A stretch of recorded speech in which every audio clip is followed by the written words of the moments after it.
दोस्तों, ये एक प्यार भरी मेरे जीवन की एक सच्ची दास्तां है, जिसने मुझे एक ऐसा शख्स दिया जिसके लिए मैं कुछ भी करने को तैयार था, जो मेरे दिल की गहराइयों तक गई, जिसके लिए मैं किसी और की तरफ भी नहीं देखता था।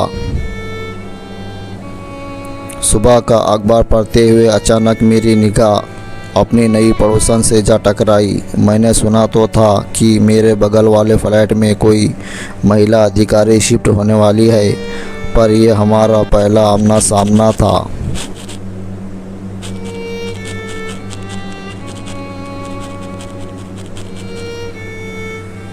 हेलो हाय से शुरू हुआ परिचय कब गहरा हो गया पता ही नहीं चला। मेरी पड़ोसन मैडम ज़िले में ही एक उच्च पद पर पदस्थ थी और उनके पति किसी और अन्य ज़िले में तैनात थे।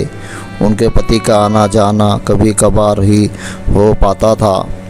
पड़ोसी होने के कारण वो मुझसे काफ़ी घुल मिल गई।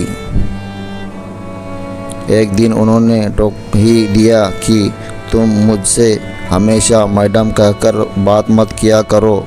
मैंने कहा, मैडम, मैं अभी एक विद्यार्थी हूँ और आप इस ज़िले में तैनात एक वरिष्ठ अधिकारी, आखिर हमारा क्या रिश्ता हो सकता है। वो कुछ देर तक शांत रही और फिर अपनी चुप्पी तोड़ने हुए बोली कि अगर तुम बुरा ना मानो तो मुझे भाभी कहकर बुला सकते हो। मैंने कहा, आपकी बात सही है मैडम, पर मात्र भाभी कह देने भर से ही तो रिश्ता नहीं जुड़ जाएगा। वैसे भी ये बड़ा नाजुक हो प्यार भरा रिश्ता है, इस रिश्ते को निभा पाएंगी आप। उन्होंने अपनी आंखें ऊपर उठाई और मेरी आंखों में आंखें डालकर बोली, ये ज़रूरी तो नहीं कि हर रिश्ता खून से ही बनता हो। रिश्तों की परिभाषा अपनापन, स्नेह और प्यार में छुपी हुई, और अगर हम एक दूसरे को समझ सके तो ये रिश्ता हम भी आसानी से निभा सकते हैं।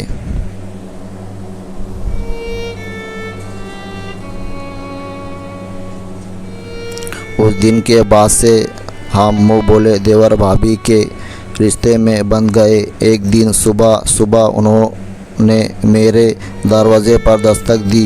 गुड मॉर्निंग जनाब, विद्यार्थी जीवन में घोड़े बेचकर सोना अच्छी बात नहीं है। अच्छे विद्यार्थी की तरह अपने करियर पर ध्यान दीजिए और पढ़ाई लिखाई में जुट जाइए। इससे पहले कि मैं कुछ कहता, एक अपरिचित पर मधुर सी आवाज़ मेरे कानों से टकराई। नमस्ते अंकल, मेरा नाम प्रिया है और मैं कक्षा 11 में पढ़ती हूँ। मैं आपकी भाभी की एकलौती प्यारी बिटिया रानी हूँ और अब यहीं पर रहकर आगे की पढ़ाई करूँगी। अच्छा भाभी, तो आपने इन्हें हमारे बारे में पहले से ही बता रखा है। चलिए, अच्छा हुआ, अब हमें परिचय देने की ज़रूरत नहीं पड़ेगी तो ठीक है। हाथ मिलाइए और आज से हम दोस्त हुए। अच्छा अंकल, अब आप बताइए कि कैडबरी चॉकलेट पसंद है ना आपको? हाँ हाँ, क्यों नहीं। तो फिर शाम को आप कैडबरी चॉकलेट लेकर आएगा। चलहड़ बदमाश कही कि अभी अंकल से कायदे से परिचय भी नहीं हुआ और तेरी फरमाइशें शुरू हो गई है।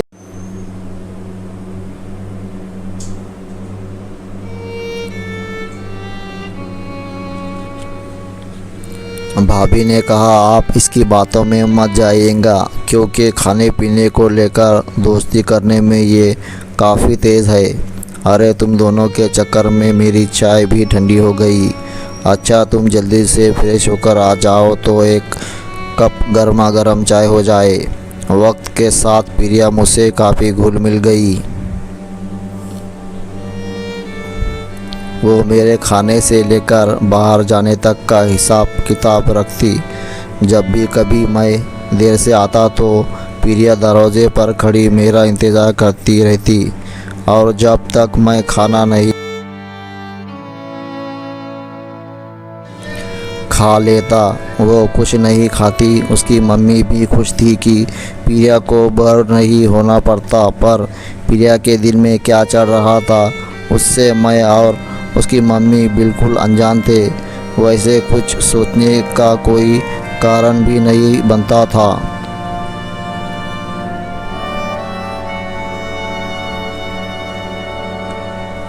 अगर आपकी भी ऐसी कोई लव स्टोरी है तो आप मेरे साथ साझा कर सकते हो।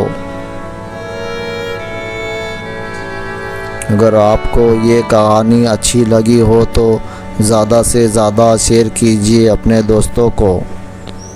और दोस्तों, अगर आपने अभी तक हमारे चैनल को सब्सक्राइब नहीं किया है तो हमारे चैनल को सब्सक्राइब करें और बेल आइकन की घंटी ज़रूर दबाएं, ताकि हम जब भी कोई नया वीडियो अपलोड करें तो उसका नोटिफिकेशन आप तक आए।